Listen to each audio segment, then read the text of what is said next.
Chers amis, bonsoir. Je viens d'écouter Macron, je ne vais pas commenter les mesures sociales qu'il a proposées, d'autres le feront plus longtemps et mieux que moi. Juste deux choses avant de parler du problème de fond. Voilà un mec qui a quand même un estomac en béton. 80% de nos compatriotes sont contre toute nouvelle immigration. Il envoie son secrétaire d'État, un obscur nommé Lemoine, ratifier honteusement le pacte d'émigration de Marrakech alors qu'il devait y aller. Et ce soir, lors de ces 13 minutes, il nous dit qu'il y aura un débat sur l'immigration. Première. Deuxième, BFM TV a décidé que Mélenchon était l'opposant officiel du régime puisque 3 minutes après la fin de l'intervention de Macron, nous entendons le seul Mélenchon qui n'a pas eu un mot pour protester contre Marrakech et qui en plus ose reprocher à Macron d'avoir dit des gros mots en parlant immigration. Mélenchon devient l'opposant officiel de Macron version BFM. Pas un mot pour Nicolas Dupont-Aignan, pas un mot pour Marine Le Pen et un mot pour Nadine Morano. Maintenant, on en vient au fond de la question. En gros, Macron a balancé pour la troisième fois. La première fois, il nous a fait le coup de la COP21. La deuxième fois, il a envoyé Édouard Philippe nous faire le coup de « bon, le fric que je voulais vous piquer, en 2019, on arrête tout et on repart à zéro ». Là, il est obligé d'aller plus loin, mais le vrai problème n'est plus là. Le vrai problème, une majorité, je le pense, de Français ne veut plus de Macron.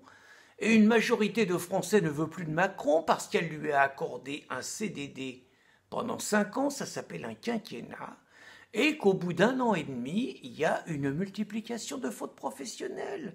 Insulte à la France, insulte aux Français, des dégradations de la fonction présidentielle à l'Élysée lors de la fête de la musique, ridiculisation de la fonction présidentielle à Saint-Martin avec deux racailles avec lesquelles il adopte des postures mais qui font honte à un président de la République. Un pote à lui qui nous dit qu'il va faire la campagne des européennes en abandonnant toutes les souverainetés de la France. Un mec qui n'aime pas la France et qui le montre, même s'il raconte ce soir le contraire. Est-ce que nous avons le droit de rompre à l'amiable, pour faute professionnelle, le contrat qui nous unissait avec Emmanuel Macron jusqu'en 2022 ? Dans le monde de l'entreprise, dans le monde du travail, oui. Quand un salarié fait une faute professionnelle, il est viré. Quand il en fait plusieurs, il est viré. On discute des indemnités, mais il est viré. Et la vraie question, c'est pourquoi nous, les Français, nous n'aurions pas le droit, à l'amiable, de nous séparer de Macron. Il y a 2 solutions. Il démissionne de lui-même, c'est parfait, il sort avec les honneurs. Il fait un référendum, il pose la question qu'il veut sur les mesures qu'il vient de prendre ce soir. Si on veut encore de lui jusqu'en 2022, respect de la démocratie, il a tous les pouvoirs. Si on ne veut plus de lui, il a une attitude gaullienne, il fait comme Charles de Gaulle en 1969 et il s'en va. Ça s'appelle une séparation à l'amiable. C'est la seule solution pour sortir de la crise. En attendant, à samedi les amis.